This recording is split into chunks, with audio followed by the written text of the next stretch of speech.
So here we've got another absolute value inequality, except this one acts like it's souped up on steroids or something. It's got all this other stuff going on, and we need to figure out how to solve it.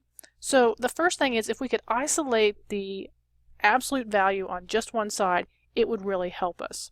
So I'm going to try to do that. So the opposite of positive 20 is negative 20.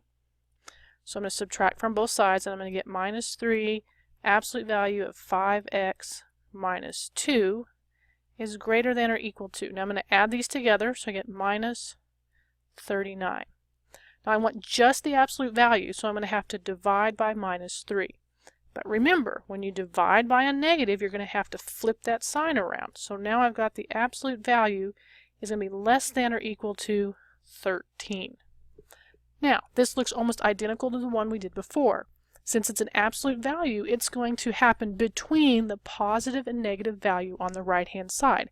So I'm going to go from negative 13 less than or equal to 5x minus 2 less than or equal to 13.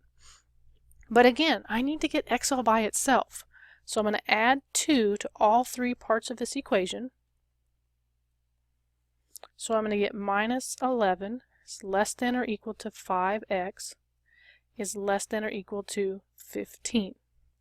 But I still don't have x all by itself, so I'm going to divide each term by 5. Those are going to cancel, so I'm going to get minus 11 over 5 is less than x is less than or equal to, less than or equal to 3.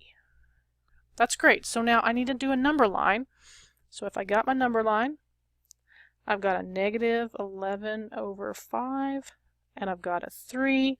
I did fix my error, so they're both equal to, so we get a bracket on each one. And x lies in between, so I would shade here in between. And now I just need to actually write the solution. So one option would be x such that negative 11 over 5 is less than or equal to x is less than or equal to 3.